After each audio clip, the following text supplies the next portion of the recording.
আমি এখন নানা হয়েছি, আপনারা অনেকে জানেন।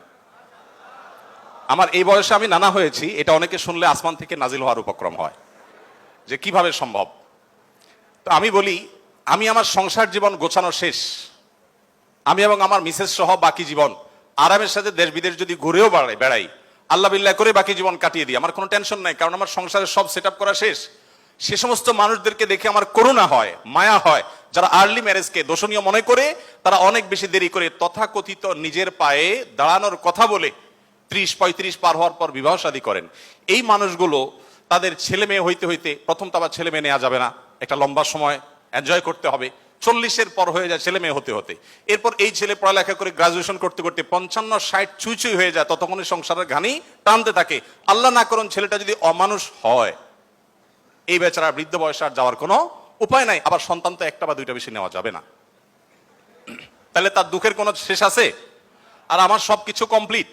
এখন ছেলে মেয়ে যদি বেশি বেতাল হয়, বেলাইন হয়, সোজা কানটা মলে দিয়ে দরজা দেখা দিতে কোনো অসুবিধা নাই, কারণ আমার সেকেন্ড থার্ড ফোর্থ অপশন আছে, অনেকগুলো সন্তান আছে। আর দ্বিতীয়ত আমার বয়সে এখনো অনেকখানি বাকি আছে। যাই হোক, আমি সেদিকে যাচ্ছি না। আমি যেটা বলছিলাম সেটা হলো, ছেলেদের এই বেচারাদের যে অসহায়ত্ব, এটার কথা কেউ বলে না। দেখেন, আমিও নারীদের ওয়াজি করে গেলাম, ছেলেদের অসহায়ত্বের কথা একটু বলি। এই বেচারারা যতদিন বাবার সংসারে থাকবে, তোমার ঘানে তুমি টানো, বাবা মা বাধ্য না। মেয়েকে কিন্তু এটা বাবা বা মা বলতে পারেন না। এরপর যখন বিয়ে হবে, বিয়ের সময় ওই যে ছেলেরা চিরকুট নিয়ে আসে, হুজুর একটু বলে দেন আমার আব্বা এখানে আছে। আমি পল্টনে একটা হোটেলের উদ্বোধনী দিনে আমার এক বন্ধু মানুষ সেখানে গেছিলাম, এক ছেলে তার বাবাকে ধরে আমার কাছে নিয়ে আসছে, এসে বলছে, হুজুর আপনার অনেক ওয়াজ শুনছি, আজকে আমার বাপরে হাতের কাছে পাইছি, আমাকে বিয়ে দেন। আমি বহু বলছি, আজকে আপনি হাতে নাতে বলেন। এই যে লজ্জা লাল হয়ে গেলাম, যে ছেলে কি বেহায়ার মতো কথা। যাই হোক, তো এই বেচারারা বিয়ে করতে যাবে, বাপ বলে যে কি করো তুমি, বিয়ে করবে মানে টাকা কামাই করো। মেয়েদের বিয়ের সময় কি বাবা মা এটা বলে তুমি কয় টাকা কামাই করছো তোমার বিয়ে দিব? বলার সুযোগই নাই, রাইটই নাই।